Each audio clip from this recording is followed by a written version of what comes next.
उम्मीद है कि आप लोग खैरियत से होंगे। आज आप लोगों को इमरान प्रतापगढ़ी की फिर एक और मैं आपको शायरी सुनवाने वाला हूं, जिसको सुनकर आपकी तबीयत खुश हो जाएगी और आपका दिल बाग बाग हो जाएगा। यूं तो इमरान प्रतापगढ़ी की हर शायरी बड़ी लाजवाब और बड़ी दिलचस्प हुआ करती है। सुनने वाला सुनता चला जाता है मगर उसका दिल नहीं भरता।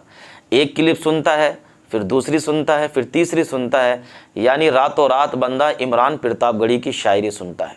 इसलिए कि बंदा अशार ही इस टाइप के पढ़ता है, किसी की नकल नहीं करता है, बल्कि वो ज़्यादातर अपने अशार लोगों के सामने पेश करने की कोशिश करता है। इमरान प्रतापगढ़ी को पूरी दुनिया के अंदर एक महारत हासिल है। हमारे मुल्क हिंदुस्तान के अंदर बड़े बड़े शोरा उनकी शायरी को सुनकर और उनकी नकल करने की कोशिश करते हैं और दूर दराज से लोग उनकी शायरी सुनने के लिए आते हैं। जहाँ पर मुशायरा होता है वहाँ पर बड़ी बड़ी अजीम हस्तियाँ और बड़े बड़े अमीर और रईस लोग भी आया करते हैं। उनकी शायरी को सुनने के लिए अच्छे अच्छे शोरा भी तशरीफ़ लाते हैं, तो क्योंकि इमरान प्रतापगढ़ी की शायरी होती ही इतनी लाजवाब है। तो अल्लाह ताला ने इमरान प्रतापगढ़ी को शायरों की दुनिया में एक अलग मकाम अता फरमाया है। बंदा बिल्कुल निडर होकर और बिल्कुल बेखौफ व ख़तर होकर बंदा लाजवाब शायरी करता है। मुझे इमरान प्रतापगढ़ी की शायरी बहुत ज़्यादा पसंद है। आपको कितनी पसंद है आप भी कमेंट में ज़रूर बताइए। मगर आइए पहले इमरान प्रतापगढ़ी की इस शायरी को सुनते हैं, उसके बाद आगे बात करते हैं। देखना इंकलाब आएगा, हर सितम का जवाब आएगा। मजा आ जाएगा। कुछ तो मीडिया को भी मसाला देना जरूरी है ना, कि देखना इंकलाब आए। सब छोड़ दो, शिक्षा पे कल कुछ नहीं छपेगा, ये मिसरे छपेंगे, आप देखिएगा। कि देखना इंकलाब आएगा, हर सितम का जवाब आएगा। अच्छे दिन का किए थे जो वादा, अच्छे दिन का किए थे जो वादा, उनका दिन भी खराब आएगा। आखिर में डरना बंद करो। हुकूमत ये दिखाना चाहती है कि तुम्हारी चूड़ी टाइट कर रहे हैं, इसलिए लोग खुश हो रहे हैं। एक तबका है ना जो इस बात पे खुश है कि तुम्हारी चूड़ी टाइट हो रही है। नहीं, डरना बंद करो। एक बुरा दौर आया है, टल जाएगा, वक्त का क्या है, एक दिन बदल। आपसे बस इतना कह रहा हूं कि सामाजिक न्याय की लड़ाई में ही नहीं बल्कि जिंदगी के हर मोड़ पर शिक्षा का जो महत्व है, उस महत्व को समझना पड़ेगा। अपने बच्चों को पढ़ाने का जज्बा पैदा करिए और ये 4 मिसरे मेरे घर लेकर के जाइए कि इस तरह हौसले आजमाया करो, मुश्किलें देख कर मुस्कुराया करो, मुश्किलें देख कर मुस्कुराया करो। तो निवाले भले कम ही खाया करो, अपने बच्चों को लेकिन पढ़ाया करो, अपने बच्चों को लेकिन पढ़ाया करो। शिक्षित होइए, संगठित होइए। कभी डॉक्टर बाबा साहब अंबेडकर ने कहा था ना कि शिक्षा वो शेरनी है कि जिसका दूध जो कोई भी पिएगा वो दहाड़ेगा। तो अगर दहाड़ना चाहते हो, समाज में इज्जत के साथ रहना चाहते हो, तो शिक्षित बनो। बिना शिक्षा हासिल किए, बिना पढ़े, इसलिए मत पढ़ो कि नौकरी मिल जाएगी। सिर्फ नौकरी का मकसद बना के मत पढ़ो, इसलिए पढ़ो कि समाज में इज्जत के साथ जीना है। और अगर किसी के साथ जुल्म हो रहा है, वो कोई भी हो, वो दलित हो, पिछड़ा हो, आदिवासी हो, महिलाएं हो, युवा हो, अगर उनके साथ जुल्म हो रहा है तो अपने इल्म का इस्तेमाल उस जुल्म को रोकने के लिए करो। अल्लाह के रसूल ने कहा है ना कि इल्म हासिल करो चाहे चीन तक जाना पड़े। बेशक। तो चीन जाने से मुराद मुझे लगता है उस दौर में यही थी कि कितनी भी मुश्किल आए, कितना भी दूर जाके इल्म हासिल करना पड़े, लेकिन इल्म हासिल करो और डरना बंद करो। आखिर में डरना बंद करो। हुकूमत यह दिखाना चाहती है कि तुम्हारी चूड़ी टाइट कर रहे हैं, इसलिए लोग खुश हो रहे हैं। एक तबका है ना जो इस बात पे खुश है कि तुम्हारी चूड़ी टाइट हो रही है। नहीं, डरना बंद करो, एक बुरा दौर आया है, टल जाएगा, वक्त का क्या है, एक दिन बदल जाएगा, बदल जाता है वक्त। और जो डराने की साजिशें लेके बैठे हैं उनसे बस इतना कह के जाता हूं कि मत समझना डराने से डर जाएंगे। मैंने कहा ना मैं वीर अब्दुल हमीद की सरजमीन पे खड़ा हूं, मैं ब्रिगेडियर उस्मान से लेकर के डॉक्टर मुख्तार अंसारी की सरजमीन पे खड़ा हूं, मैं राम उग्रह पांडे की सरजमीन पे खड़ा हूं, तो ये मिसरे पढ़ के जाता हूं कि मत समझना डराने से डर जाएंगे। खालिद अमीर साहब ने हमें चाय तक नहीं पिलाई है अभी, लेकिन आपको नाश्ता कराने जा रहे थे। ये कमाल है खालिद अमीर साहब का कि स्टेज पर चाय, अच्छा चाय नहीं पिलाई तो चलो ये काम तो ठीक ही किया, चाय वाला कोई मसला न रह जाए तो ज्यादा ठीक है।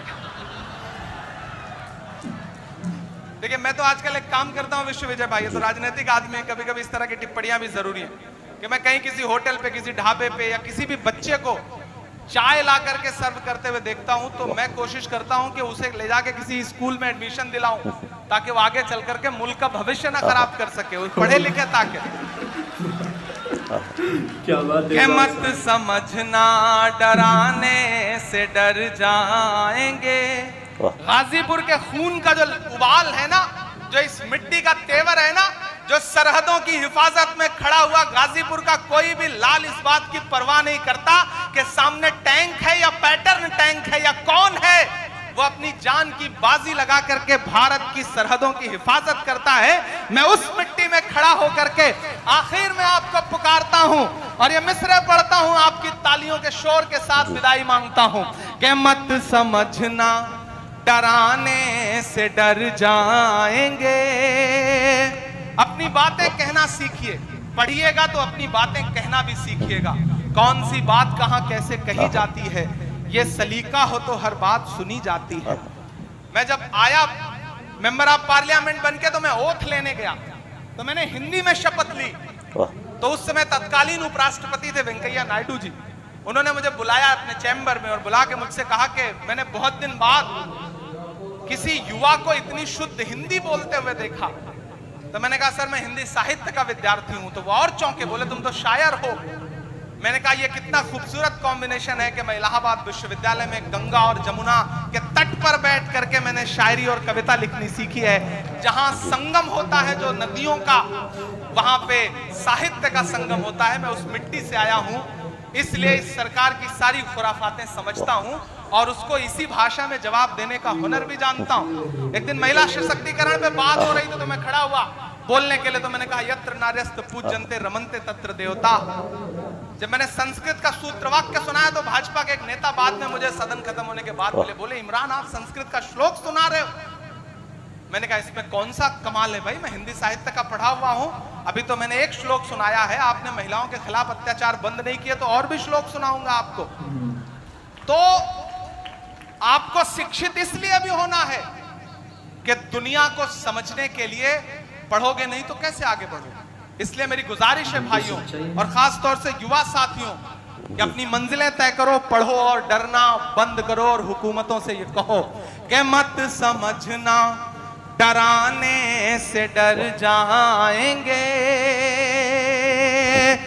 मत समझना डराने से डर जाएंगे, अब के सारी हदों से गुजर जाएंगे।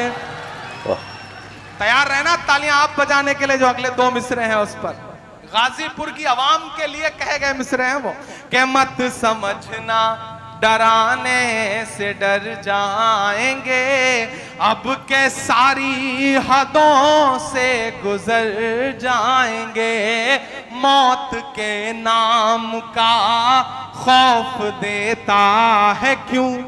तैयार रहिएगा कि मौत के नाम का खौफ देता है क्यों, मौत जिस रोज आएगी मर जाएंगे, मत समझना डराने से डर जाएंगे, अब के सारी हदों से गुजर जाएंगे, कि हमने जमजम दिया, आबे गंगा दिया, हमने जमजम दिया, आबे गंगा दिया, तुमने भारत को दंगा ही दंगा दिया। और अगले जो दो मिसरे हैं जिन्होंने अब तक हाथ नहीं खोले होंगे, उन्हें भी कसम देता हूं, अगर तालियां रोक पाइएगा तो रोकिएगा। कि हमने जमजम दिया, आबे गंगा दिया, तुमने भारत। और अगले जो दो मिसरे हैं जिन्होंने अब तक हाथ नहीं खोले होंगे, उन्हें भी कसम देता हूं, अगर तालियां रोक पाइएगा तो रोकिएगा।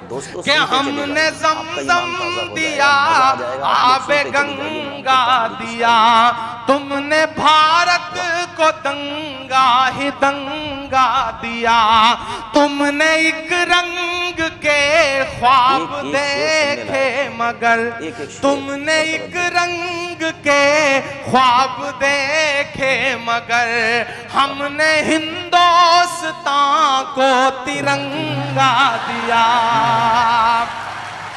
जबरदस्त शायरी। बहुत शुक्रिया। ये तो बनती है। बहुत शुक्रिया। हमने जमजम दिया, आबे गंगा दिया। जब जब मुझे लगता है कि आप थक गए तब तब आप मुझे गलत साबित कर देते हैं कि हमने जमजम दिया, आबे गंगा दिया, तुमने भारत को दंगा ही दंगा दिया, तुमने एक रंग के ख्वाब देखे मगर, हमने हिंदुस्तान को तिरंगा दिया। ये तिरंगा, ये तिरंगा बदन पर लपेटे हुए, ये तिरंगा, कल मैं याद रह जाऊं तो इन मिसरों से आपको याद रह जाऊं कि ये तिरंगा बदन पर लपेटे हुए, एक दिन इस जमीन में उतर जाएंगे, मत समझना डराने से डर जाएंगे, अब के सारी हदों से गुजर जाएंगे। ये तिरंगा बदन पर लपेटे हुए, एक दिन इस जमीन में उतर जाएंगे। और ये मिसरा सुनिएगा कि ख्वाब तू देखने लग गया कौन से, तेरी ख्वाहिश है अब सब रहे मौन से, बात इतनी सी है कोई समझाइए, हमने झेले हैं दुनिया में फिरौन से, क्या मिसरा लगाया नाम कि ना इधर जाएंगे ना उधर जाएंगे, ना इधर जाएंगे ना उधर जाएंगे, बन के खुशबू फजा में बिखर जाएंगे, मत समझना डराने से डर जाएंगे, अब के सारी हदों से गुजर जाएंगे। और आखिरी बंद पढ़ता हूं इस नज्म का कि आंख मूंदे कहां तक गुजरता चलूं, ये तो मुमकिन नहीं है कि डरता चलूं, आंख मूंदे कहां तक, आंख मूंदे कहां तक गुजरता चलूं, ये तो मुमकिन नहीं है कि डरता चलूं, मैं क्या शायर भी हूँ और मुअर्रिख भी हूँ, मैं क्या शायर भी हूँ और मुअर्रिख भी हूँ, जुल्म जितने भी हों दर्ज करता चलूं, आंसुओं की गवाही से लिखता रहूं, खून दिल की सियाही से लिखता रहूं, आंसुओं की गवाही से लिखता रहूं, खून दिल की सियाही से लिखता रहूं। हमने जो कह दिया कह दिया कह दिया, अब ये मुमकिन नहीं कि मुकर जाएंगे, मत समझना। तो प्यारे दोस्तों, आपने इमरान प्रतापगढ़ी की शायरी सुनी। अभी अभी आप उनकी शायरी से अपने आप को लुत्फ़अंदोज़ कर रहे थे। बड़े ही अछूते और बड़े ही अच्छे अंदाज़ में इमरान प्रतापगढ़ी आपके सामने अपनी शायरी दिखा रहे थे और आप लोग उनकी शायरी के जलवे देख रहे थे। क्या एक ऐसा अजीम शायर इमरान प्रतापगढ़ी को सुनो तो सुनते चले जाओ। जिस मौजू पर भी इमरान प्रतापगढ़ी की आप शायरी देखिए, एकदम लाजवाब होती है। बिल्कुल बंदा निडर होकर, बिल्कुल बेखौफ होकर और बिल्कुल नो टेंशन होकर बंदे की शायरी हुआ करती है। और मैं ही नहीं बल्कि सारे लोग इमरान प्रतापगढ़ी की शायरी के दीवाने हैं और सारे लोग उनकी शायरी को बड़ी दिलचस्पी के साथ सुना करते हैं। तो उम्मीद है कि आप लोगों को ये वीडियो अच्छी लगी होगी। अगर अच्छी लगी हो तो दुआओं से नवाज़ें।